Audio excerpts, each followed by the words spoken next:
In this lesson, I can use properties of radicals to simplify and write radical expressions in the simplest form. Just let's keep in mind a couple things when we're simplifying radical expressions. An expression involving a radical with index n is in simplest form when the expression meets these conditions. No radicands can have perfect nth powers as factors other than 1.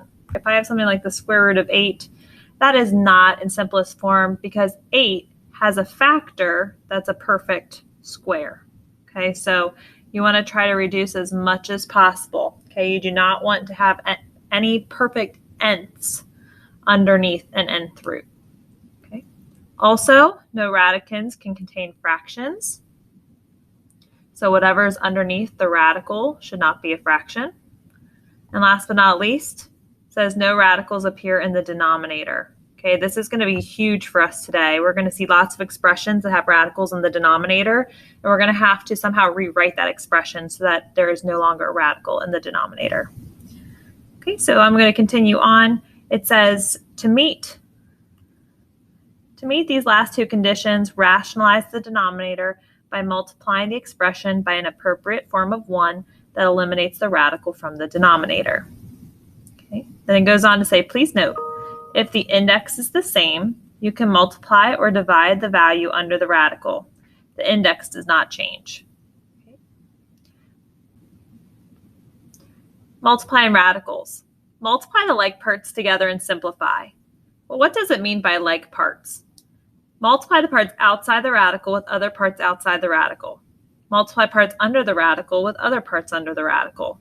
Okay, you can also simplify first, then multiply like parts, but let's go ahead and take a look at some examples so you know what I'm talking about.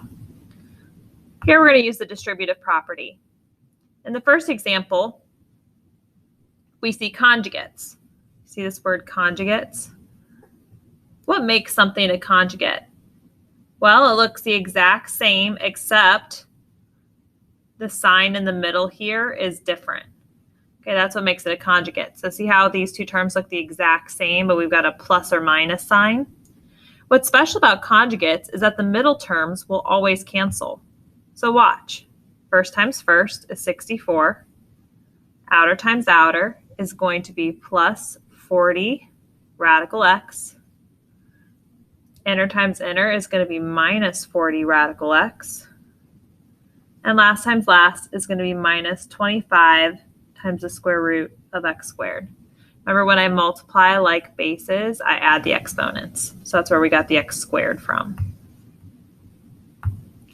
And look at what I have. See how my like terms in the middle here are going to cancel? That will always happen when you have conjugates. So you can cheat a little bit. If you notice that you have conjugates, just do first times first and last times last. You don't have to do the outers and inners. So when I'm looking at FOIL, as soon as I notice that I have conjugates, really I don't have to worry about the outers and inners. I just have to worry about multiplying both first together and both of the last together. And that's a shortcut. So we'll have 64 minus 25, and the square root of x squared is just x. And that's going to be our answer. In part B, again, I notice I have conjugates because we've got the 2's that are the same. We've got the radical 3's that are the same. It just differs by that plus minus sign in the middle. So as soon as I see that it's conjugates, I know that I can shortcut this. First times first, last times last. We get minus the square root of 9, which reduces to 3. So my answer is 1. Okay, now if you didn't notice it was conjugates and you multiplied this whole thing out, you would have done first times first. Outer times outer would be minus 2 root 3. Inner times inner would be plus 2 root 3. And last times last, we'd still get the minus 3. You can see that my outers and inners, those values will cancel, and I'll just be left with the 4 minus 3. See how it's just extra work? Okay, so always look to see if you have conjugates. In this case, I don't have conjugates. I'm just using the distributive property. When I multiply the cube root of 2 by 3 times the cube root of 4, we need to make sure we're keeping our parts outside together, multiply those, and then the parts under the radical will be multiplied. So we've got 1 times 3 are outside the radical, so I'll have 3. And then underneath the radical, we've got the cube root of 2 and the cube root of 4, so that's going to give us the cube root of 8. Okay, then we also want to multiply that cube root of 2 by the 5, so we'll get plus 5 cube root of 2. Okay, again, the 5 and the 2 don't get multiplied because the 2 is under the radical where the 5 is outside. All right, what is the cube root of 8? 8 is a perfect cube of 2, so I'll get 3 times 2 plus 5 times the cube root of 2. So I get 6 plus 5 cube roots of 2. Okay, and those are not like terms because 6 does not have a cube root attached to it. All right, then over here, what am I going to do? Let's focus on this problem first. Can I multiply those? Ooh, see how the index is different? One's a cube root and one's a square root. Index, not the same. So I can't multiply these right now. Okay, with multiplication, it doesn't really matter whether or not the radicand's the same, but it does matter whether or not the index is the same. So let me show you a workaround. If I can't multiply those with the way they are right now, let's rewrite it using rational exponent form. My base is 2, my power is 1, and my root is 3. So I can rewrite that as 2 to the 1/3. Again, over here, my base is 2, my power is 1, and my root is 2. So I can rewrite that as 2 to the 1/2. Now look, I'm multiplying like bases. When you're multiplying like bases, what do you do with the exponents? You add them.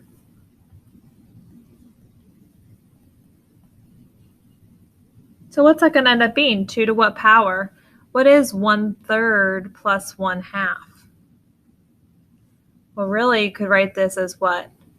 2/6 is the same thing as 1/3, and 3/6 is the same thing as 1/2. So you could write it as 2 to the 5/6. Okay, that's a workaround. Another way you can write it is the 6th root of 2 to the 5th. Okay, remember, power's up top, root's on the bottom.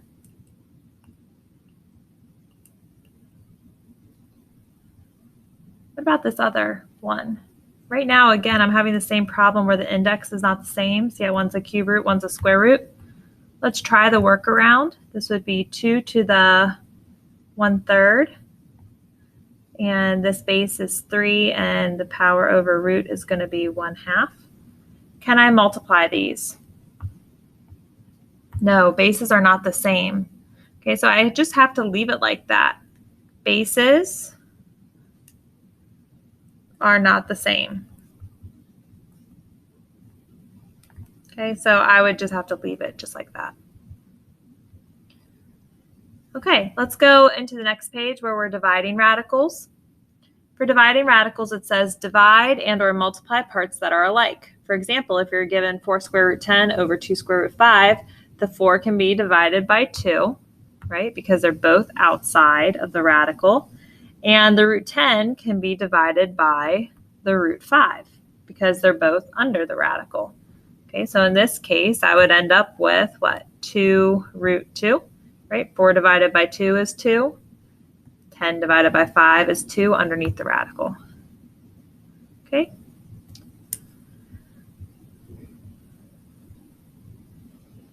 Then we get into rationalizing the denominator. It says rationalizing the denominator.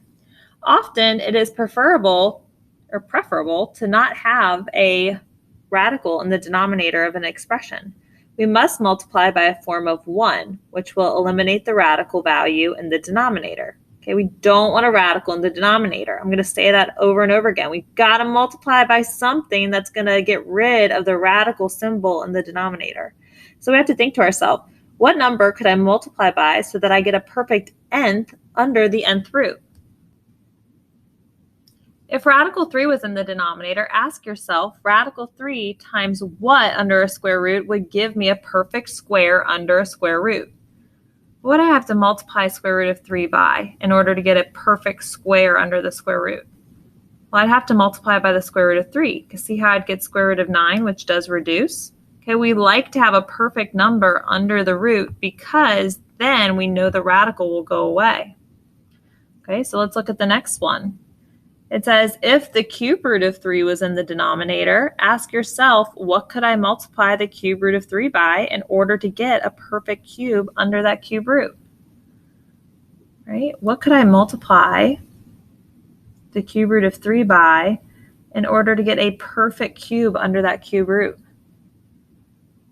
Well, if I look at my perfect cubes, can I multiply 3 by something to get to 8? No. Could I multiply 3 by something to get to 27? Yeah, sure. I could multiply 3 by 9, right? The cube root of 9 to get the cube root of 27, which, why do I like that?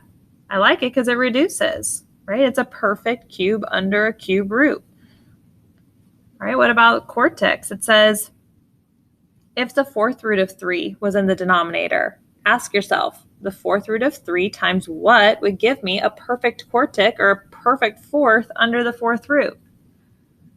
What could I multiply the fourth root of 3 by in order to get a perfect fourth or a perfect quartic? Well, if this is 3 to the first, wouldn't it be nice to multiply by 3 cubed? Because then if I have like bases, I can add those exponents and get 3 to the fourth. Right? Why would I like that? I'd like that because the fourth root undoes the fourth power, and it would just leave me with 3 under the fourth root, right? So that's the whole idea, is we want to get a perfect nth under the nth root. All right, so down here, and you can use this reference chart to help us.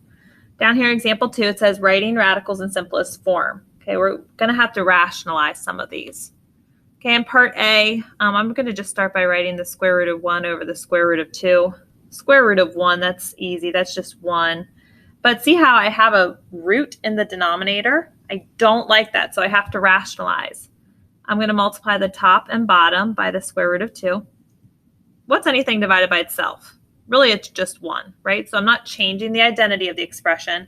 I'm just rewriting it so it doesn't have a radical in the denominator. Okay, if I multiply 1 by radical 2, I'd get radical 2. And here, if I multiply straight across, radical 2 times radical 2, it's going to give me radical 4, which, why do I like that? I like that because the square root of 4 simplifies so that I no longer have a root in the denominator. Okay, in part B, what could I multiply by to get rid of the root in the denominator? Square root of 5 over square root of 5. See how I'm multiplying by 1? Okay, it doesn't change the identity, but it's going to allow us to rewrite it. 3 times root 5 is 3 root 5. And now when I multiply, I would get the square root of 25 in the denominator, which simplifies down to 5. And see how I no longer have a radical in the denominator? What about for part C? First of all, 3/6, I know that that's 1/2. So let me just rewrite this as the cube root of 1/2. And even better yet, I'm going to do the cube root of 1, which is going to be 1. And I can't reduce the cube root of 2. So I'm going to leave it like that. The problem here is that right now I've got a radical in the denominator.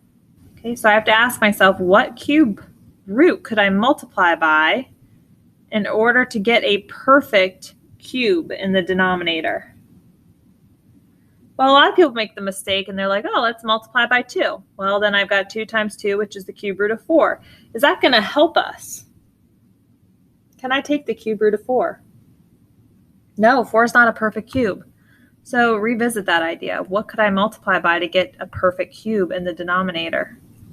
I can multiply by 4, right? Because then I have the cube root of 8. Won't that reduce? What is the cube root of 8? The cube root of 8 is just 2. See how the radical is going to go away? Okay, whatever I do to the bottom, I have to do to the top as well. So I've got 1 times cube root of 4 is cube root of 4. We already talked about how the cube root of 8 will reduce. So I'll have the cube root of 4 over 2. And I no longer have a radical in the denominator then. Let's go on down here to part D. 3 over 16. I can't reduce that at all. So I'm just going to break this into the cube root of 3 over the cube root of 16. Okay, that doesn't reduce. And I don't like the fact that there's a radical in the denominator. So what could I multiply by in order to get a perfect cube underneath that cube root? Let's look at our list of perfect cubes. Here's all my perfect cubes. What does 16 go into? Can I multiply 16 by a number to get 8? No. Could I multiply 16 by a number to get 27? No. Is there any number I can multiply 16 by in order to get to 64? Yeah, 16 times 4 is 64. So I'm going to multiply by the cube root of 4, because then I get the cube root of 64, which I know the cube root of 64 reduces to 4. See how now my radical's gone from the denominator? Whatever I do to the bottom, I have to do to the top as well. So I'm going to multiply the top by the cube root of 4 as well. What's that going to give me? What's cube root of 3 times the cube root of 4? Cube root of 12. Can I simplify the cube root of 12 at all? 1 cube's 1, 2 cubes 8, 3 cubed is 27. 12 is not divisible by 8, so that's going to be it. What about this guy? 3x over 2, that does not reduce, so we'll leave this as the fourth root of 3x over the fourth root of 2. And I want to ask myself, what fourth root could I multiply by so that I get a perfect fourth underneath that fourth root? Well, if this is 2 to the first, if I multiply by 2 cubed, then I would get 2 to the fourth, which I know reduces, right? The fourth root would undo the fourth power and just leave me with 2 in the denominator. If you don't like writing 2, you could have written 8 instead, right? 2 times 8 is the fourth root of 16, right? The fourth root of 16 also reduces to 2. Okay, so either way you want to look at it. But whatever I do to the bottom, I have to make sure I do to the top as well. So since I multiplied the bottom by the fourth root of 2 cubed, I have to multiply the top by the fourth root of 2 cubed, or the fourth root of 8. Same thing as 2 cubed. So if I multiply across, 3 times 8 is going to be 24. And then I also have an x underneath there. So I have the fourth root of 24x in my numerator. Is 24 a perfect fourth? 1 to the fourth is 1. 2 to the fourth is 16, I think. Let's look at our perfect fourths. Yeah, 1, 16, 81. I don't think we're going to be able to reduce the fourth root of 24x at all. Okay, so that's just going to be our answer, just like that. All right, moving over here. What fifth root could I multiply by in order to get a perfect fifth underneath that fifth root? We already got 8 cubed, so if I multiply by 8 squared, see how I'd get 8 to the fifth? The fifth root would undo the fifth power, and I'd be left with an 8 in the denominator. Okay. Whatever I do to the bottom, I have to do to the top as well, so I'll multiply by the fifth root of 8 squared. Okay. Or if you prefer to write the fifth root of 64, that's fine too. So what is 7 times 64? 7 times 64 is going to be 448. So we've got the fifth root of 448. Can I reduce that at all? What are my perfect fifths? You can use the chart above to help you. 1 to the fifth is 1. 2 to the fifth is, I'm just going to type this in my calculator really quick, 32. What's 3 to the fifth? That's going to be 243. 4 to the fifth is 1024. Okay, so 448 falls somewhere in between here. Is 448 divisible by 243? It is not. Is 448 divisible by 32? Yes, it is. We can break the fifth root of 448 down into 32 times 14, where 32 is perfect. Okay, so what is the fifth root of 32 going to give us? That's going to give us 2. So we'll end up with 2 fifth roots of 14 over 8, which now I've got 2/8, which reduces. Right, so I'll get the fifth root of 14 over, that would be 1/4, so 4. Okay, awesome. All right, Got a couple more to try. Let's try to reduce first. What is the cube root of 8? Cube root of 8 is 2, and what is the cube root of y cubed? Y times y times y is y cubed, so the cube root of it would just be y.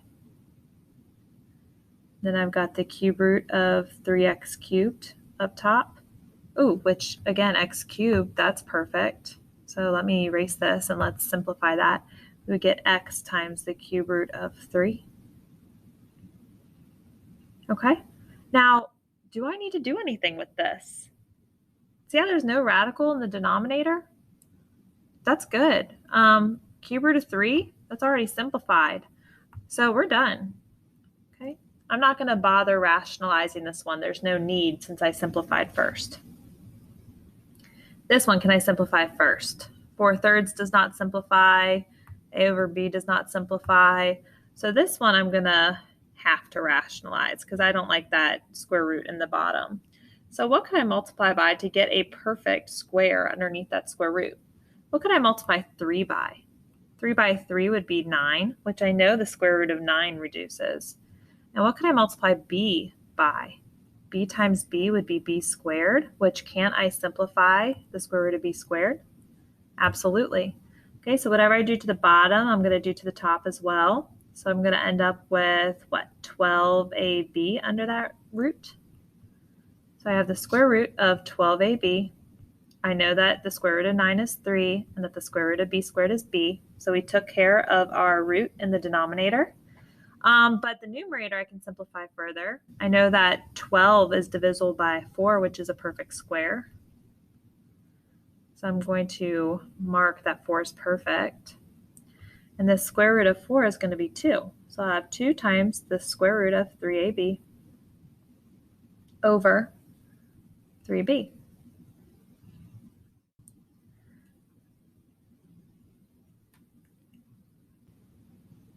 Now, can I simplify this any more? 1/3 is under the radical and 1/3 is not. 1b is under the radical and 1b is not. You cannot reduce those. Okay, they either would both have to be under the radical or both outside the radical. All right, what about this last one here? 3/4 does not reduce. Y over x squared, can't reduce that. So I'm going to rewrite this as the cube root of 3y over the cube root of 4x squared. And I have to ask myself, what could I multiply by in order to get a perfect cube underneath that cube root? What could I multiply 4 by? You could say 4 squared. You can multiply it by to get 4 cubed under the cube root. Another way you could write it is to multiply it by 16. Okay, what could I multiply x squared by? Really just x, because see how then if I add these exponents, we would get x cubed under a cube root. So we'll end up with 64x cubed under the cube root, which 64 is a perfect cube and x cubed is a perfect cube, which is what I'm looking for. Whatever I do to the bottom, I have to do to the top as well. So multiplying straight across there, we end up with the cube root of, what is 16 times 3?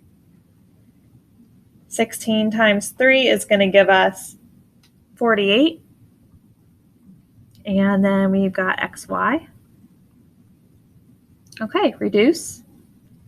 Got the cube root of 48xy over, I know my radical in the denominator is going to go away, so we have 4x. Okay, and then I have to ask myself, can I reduce the cube root of 48 at all? What perfect cube is 48 divisible by?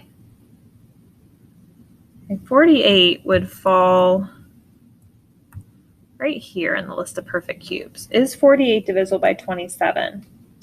No, it is not. Is 48 divisible by 8? Yes, it is. 8 times 6 is going to give us 48.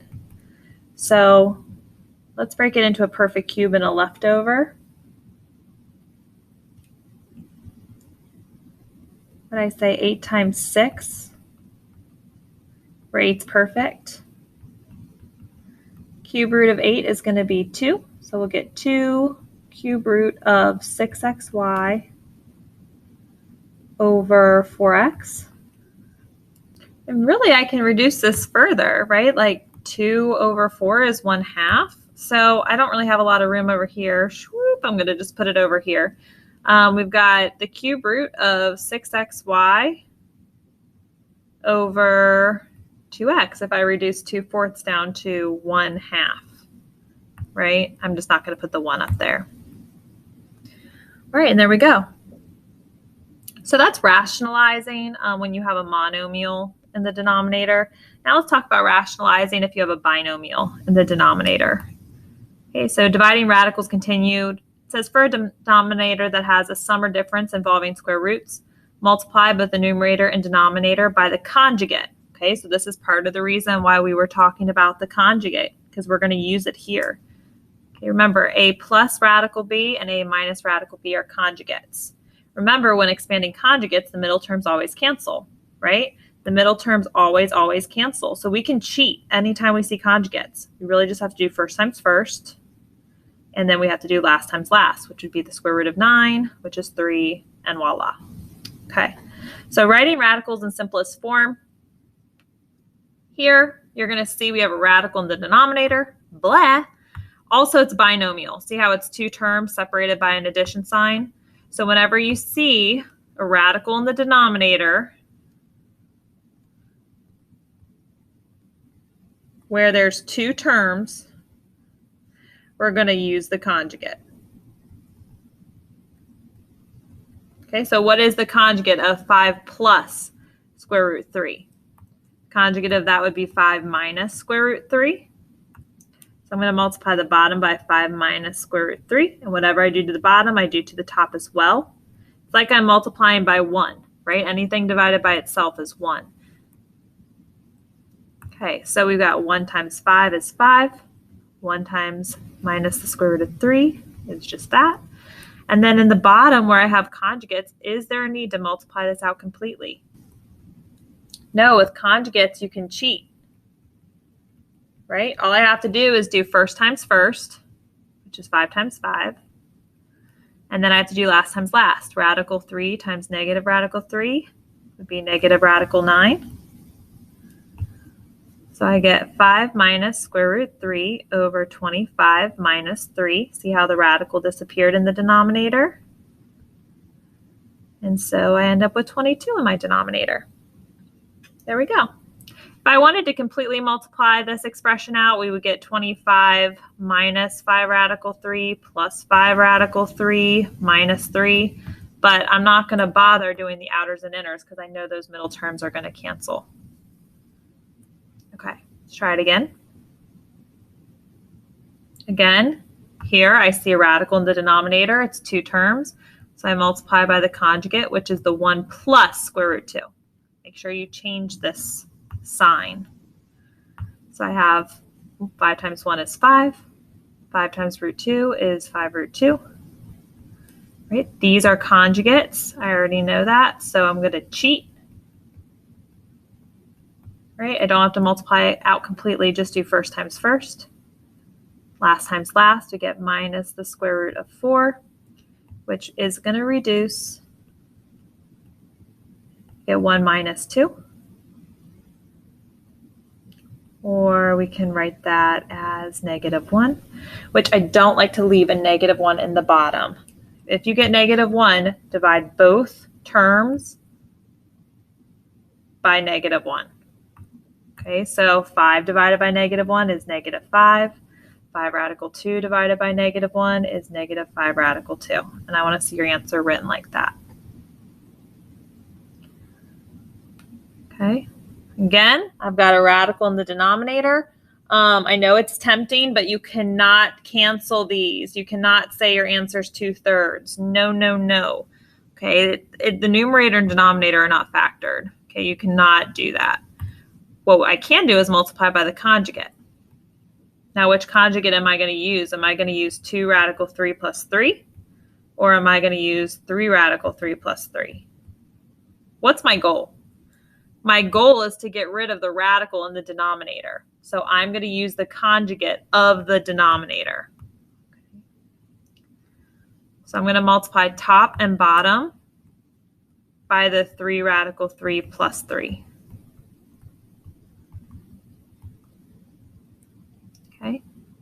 FOIL the top, we would get 6 radical 9 plus 6 radical 3 minus 3 radical, not 3, whoopsie, let's go back. 3 times 3 is 9 on the outside, and then we've got the radical 3 underneath. I'm sorry, we have the 3 underneath the radical. And last times last is going to be minus 9. Ooh, almost made a mistake there. Okay. Now the bottom, I'm not going to FOIL completely because I already know that these are conjugates. So I can shortcut. 3 radical 3 times 3 radical 3 is going to be 9 radical 9. Last times last is going to be minus 9. What do we got going on here? Let's see. Remember the square root of 9 is just 3. So we have 6 times 3. These are like terms. So I can say minus 3 radical 3 minus 9 all over. Again, radical 9 is going to be 3. So we've got some simplifying to do. 6 times 3 is 18. We've got 18 minus 3 radical 3 minus 9 over 9 times 3 is going to be 27 minus 9. So what is 18 minus 9? That's going to be 9 minus 3 radical 3 over 27 minus 9, which is going to be 18. And then what are all 3 terms divisible by? Bada bing, bada boom. What are all 3 divisible by? They're all divisible by 3. So I can write my final answer as 3 minus the square root of 3 over 6 if I divide everything by 3. Another way you could look at this is factoring out a GCF of 3. And then simplifying 3/18 down to 1/6. Okay, and that's another way to get your answer there. Okay, last one. See how we've got the radicals in the denominator? We're going to multiply by the conjugate. Radical 2 minus radical x. Okay, 5 times square root 2 is 5 square root 2. 5 times square root x is minus 5 square root x. Okay, we know we have conjugates down here, so I'm going to cheat because I know those middle terms are going to cancel. Radical 2 times radical 2 is 2. Right, it would be radical 4, which reduces to 2. We'll go ahead and write radical 4 for now. And then last times last would be minus the square root of x squared. All right, so we've got 5 square root 2 minus 5 square root x over square root of 4 is 2. Square root of x squared is x. And there we go.